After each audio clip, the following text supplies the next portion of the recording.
ratusan tahun perlawanan terhadap penjajah yang datang untuk menjajah kita banyak dipelopori oleh para kiai, para ulama yang mimpin perlawanan ini.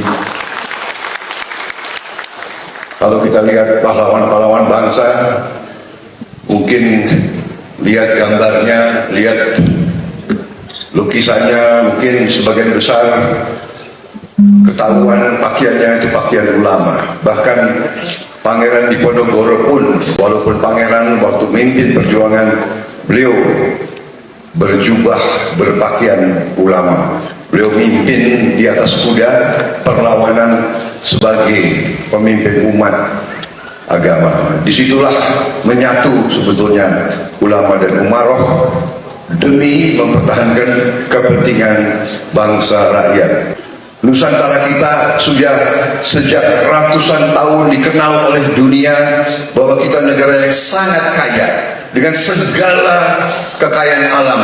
Karena kekayaan itulah mereka silih berganti datang ke sini ratusan tahun, silih negara-negara dari jauh datang ke kita. Bukan kita yang ke mereka, mereka yang ke kita. Dan inilah pelajaran sejarah bapak-bapak sekalian. Kalau kita tidak kuat, kita akan dilindas. Kalau kita tidak kuat, kekayaan kita akan diambil. Ini pelajaran sejarah. Ini sejarah manusia seperti itu. Bahkan di sekolah-sekolah tinggi negara-negara barat, di semua universitas, di semua sekolah tentara, sekolah strategi, diajarkan satu hukum, satu dalil, disebut hukum Thukydides. Thukydides ahli sejarah dari Yunani. Dia menulis buku tentang sejarah perang Yunani 2500 tahun yang lalu. Satu dalil, satu kalimat yang mereka pegang sampai sekarang. Dalam bahasa Inggris, the strong will do what they can and the weak suffer what they must. Artinya the strong, yang kuat akan berbuat apa yang mereka bisa berbuat, yang lemah harus menderita. And the weak suffer what they must. Must itu harus. Bayangkan, ini yang diajarkan. Ini yang kadang-kadang kita ini tidak terlalu mengerti. Kita bangsa yang baik, kita bangsa yang ramah. Ini genetika kita. Kalau ada yang ke rumah kita, ya saya kira ibu-ibu pasti setuju. Kalau ada tamu, kan kita terima dengan baik, ya kan?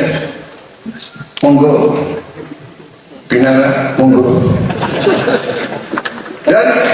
Dan bahkan pasti kalau perlu kita ke tetangga, pinjam gula, kalau perlu pinjam beras, karena kita sangat menghormati tamu. Bapak-bapak ibu sekalian, bangsa lain sifatnya agak lain. Belum tentu kalau kita bertamu dia mau kasih minum ke kita.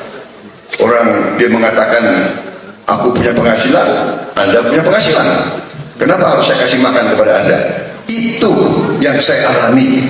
Saya pernah tinggal di Eropa, diajak oleh teman saya, ayo Prabowo ke rumah saya, kita belajar yuk.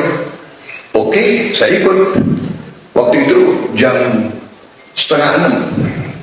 Begitu saya masuk, saya lihat keluarganya semua duduk di meja lagi makan. Teman saya bilang, Prabowo, kau di sini aja ya, ini buku turun baca, saya makan dulu ya. Ya adatnya seperti itu. Dia nggak salah, karena dibilang ini saya kerja keras untuk keluarga saya. Prabowo bukan keluarga saya, dia datang ke sini belajar. Ya ini buku baca. Kan kita tidak bisa seperti itu. Apalagi kalau ke pesantren, ya kan? Tiap kali saya ke pesantren, nyai-nyai sudah masak. Dan kalau kita gak makan, waduh, terpaksa makan, ya kan? Padahal saya harus ke 3 pesantren lain. Jadi makan. Jadi kalau wajar ini. Dan di pesantren kalau kita makan ditungguin, nyai tungguin semua tuh. Hati. Bener bu, bener kan? Ya kan? Dimakan kan? Dimakan. Ya. Walaupun sudah kenyang makan. Jangan sampai yang tinggal diterima di pesantren ini kan gitu.